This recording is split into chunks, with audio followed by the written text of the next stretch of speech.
Sheikh Nayeem from California. In fact, he is a big proponent of innovation, and of course, he has his views on zero carbon strategy, etc. Sheikh Nayeem, please come in and share your perspective and add to this fantastic conversation that's going on. So thank you, Guru. My name is Sheikh Nayeem. I'm the Energy and Sustainability Director. I've been in this business for about 35 years now. I started with the government and then I moved to Cisco Systems. At Cisco, we were paying $135 million a year just for buying electricity to run the data centers. That means emitting billions of carbon dioxide in the air.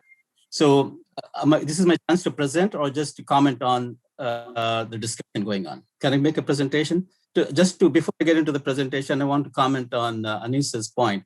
See, the net zero, it depends how we define. So you can emit a lot of carbon dioxide from your company. And if you buy renewable energy credit, what you call the RECs, that's from someplace else, and it's like neutralizing the carbon emissions. But many companies are going in the direction of actually reducing your own carbon footprint by cleaning their own carbon operations. So I'll walk you through that. Do I have the time to make the presentation? Can I start my presentation now, Guru? Yes, please. Go ahead. You have about 5 to 6 minutes, Sheikh Nayeem? Yes, I have the 5 or 6 minutes is enough for me. Absolutely. Okay, let me share my screen.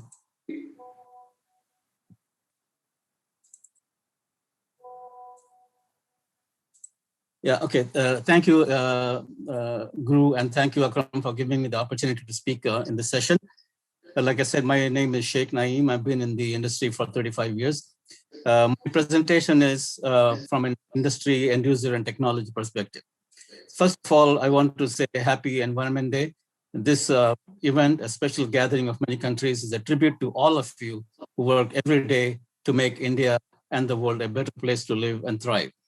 It is a tribute to the scientific discovery taking place across the globe, a tribute to the scientists and sustainability managers who work in the offices and in the field, a tribute to the leadership. The evidence of global warming and climate change brought on by human activity is mounting. At one time, we were thinking this is a global problem. No, we were thinking it's a problem for the next generation. No, it is today's problem. And it is much worse than what we had already predicted. It is not just about our city or state or nation, but it is about the whole interconnected world.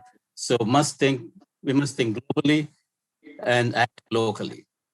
This is not the world in which we want our children and grandchildren to live. So what can be done and who should do it? My next slide will talk about that.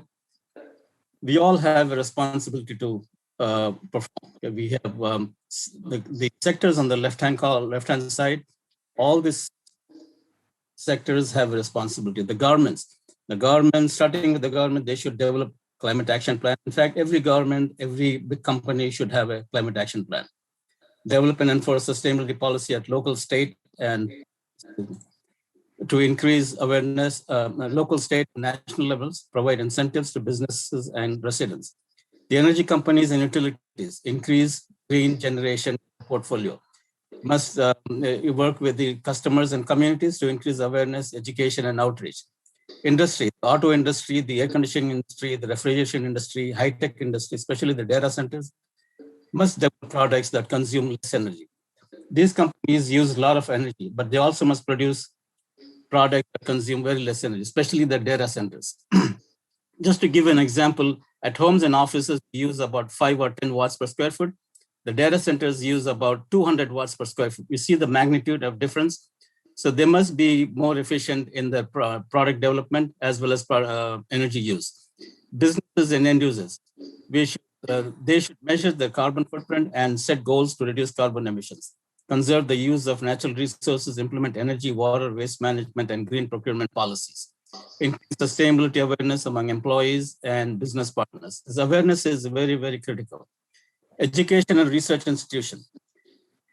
Education and research institutions have a big role to play. They must offer energy sustainability courses at the inclusive and focus level, offer degree programs in environmental sciences and sustainability, conduct research for further advancement in photovoltaic technology, electric vehicle battery, zero global warming potential refrigerants, advanced lighting, microgrid controllers, smart grid, and data processing. These are all the needs of the day. We deal this with these technologies on a daily basis, and I've been doing this for about 20 years now. Media has a critical role to play. Dedicate a column or a page for sustainability matters. Continuously promote green products. Interview CEOs and CFOs and ask them where they stand on sustainability journey. Okay, get some commitment from the leadership. Organize annual sustainability conferences and summits just like this. Bank and investors, they have a very policy times for this. Yes, definitely. Bank and investors, banks must consider offering low interest loans for sustainability projects, offer on-bill financing. This on-bill financing is a new thing that started in California. The payment to the investment is coming from the bills. So they don't pay to the utility company, they pay to the investors. Conduct creative funding seminars and workshops. So talking about money, if banks have money, they should reach out to all these big energy users, big industry, and offer them creative financing strategies. In operations, like Mr. Anis and other people presented about operations. So we use electricity, gas for processing, manufacturing, data centers, air conditioning, water heating, indoor, outdoor, lighting, plug load, and everything we use in our industry, we use energy. So now the trend is to decarbonize them. Okay, so what is decarbonize means? We're taking out all the gas using equipment and replacing it with electric equipment. And that electric equipment will be powered by green power. Okay. For example, in California alone, we use 4.6 billion cubic feet of gas every day. So that all will go. Now, there's a big market to replace those gas equipment with electric. And that means there is a big market for the manufacturing of the electric heat pumps. So if India is looking for, if entrepreneurs are looking for opportunities, here's one opportunity to start manufacturing high COE heat pumps. Water is used for agriculture, landscaping, processing, construction, toilets, faucets. We must use advanced technologies to minimize the water use. So we are all the big companies are tasked with reducing water. Now California is running into drought. So there is more pressure to reduce water. Waste management, all organizations must have a comprehensive recycling program. Compost food waste, eliminate single-use plastics such as straws, bags, and water bottles. Consider waste to energy projects, dispose e-waste responsibly, okay? And outreach and education. Outreach and education has always been a very critical role in sustainability journey. Every company must adapt and implement extensive education and outreach efforts, conduct annual Earth Day events, Clean Air Day events, Arbor Day events, post sustainability reminders across the facilities. This is what everybody, this is what makes everybody participate in the journey. Make everybody, every employee, every citizen part of the sustainability effort. And now the opportunities for businesses. India has big opportunity, like our previous presenter said, every challenge comes with an opportunity. So in energy alone, Indian entrepreneurs must consider manufacturing and supplying high efficient PV panels. I'll give you an example. 10 years ago, the production capacity of a PV panel was 8 to 10 watts per square foot. Now it's increased to 15 watts per square foot. How can we increase that to 25, 30 watts per square foot? If you go to 30 watts per square foot, it will be a big achievement, and there is a big market for that. Energy management system, hardware and software. India is very good in software. In fact, a lot of companies in California and across the US are Indian-owned companies, and they do the software behind for all the energy management system. Supply energy-efficient batteries, electric vehicle batteries. Right now, the battery's life is only 100,000. Can we increase that battery life to 200,000, okay, to compete with the gasoline engine life?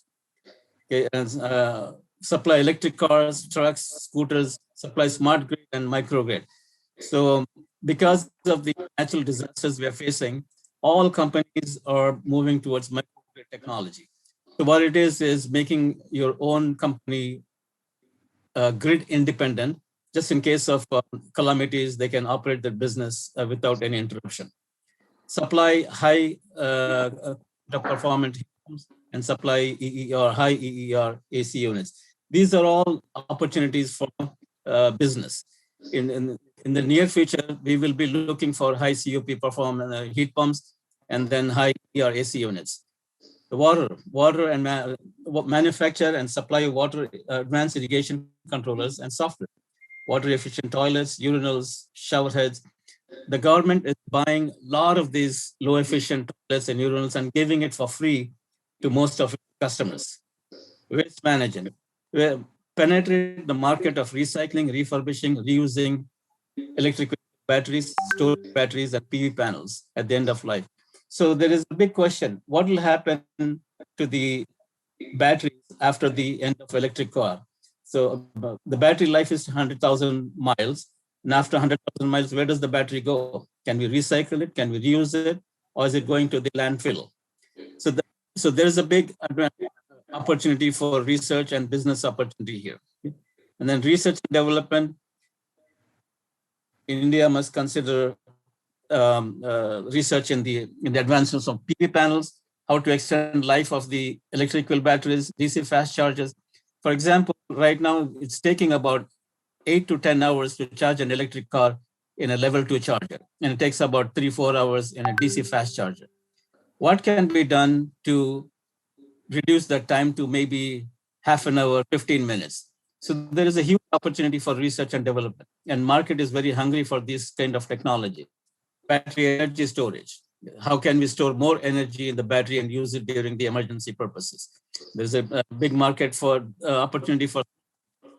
So all these sectors, all these technologies, all these opportunities lead to more business. So we should consider investing time and money into these opportunities here. And then lastly, we talked about billions of dollars being set aside. If you are a consultant, if you've been asked to be a CEO or CFO, Mr. Sheikh Nayeem, if I give you $1 billion, how will you invest it? Where will you invest it to reduce my carbon footprint? So we showed that 75%, Anish showed that 75% of carbon is coming from energy. And of course, energy bill is the most expensive bill, and CFOs want return. They want quick returns in their investment. So my recommendation would be 50% of the investment must go into the demand side. So if you reduce your demand, you automatically reduce your supply. So in the demand, you must consider investing in lighting, efficient air conditioning, plug load controls, insulation. See, the cleanest and greenest energy you ever used is the one you did not use. Okay, if you don't use energy, then you don't care about whether it's coming from PV, solar, or wind, or whatnot. So your first criteria should be on the demand side. And then on the supply side, we must consider investing in PV, solar, wind, battery energy storage system, small hydro, geothermal, and biomass. And let's not forget one big component, and that is education and outreach. Education and outreach is very, very critical.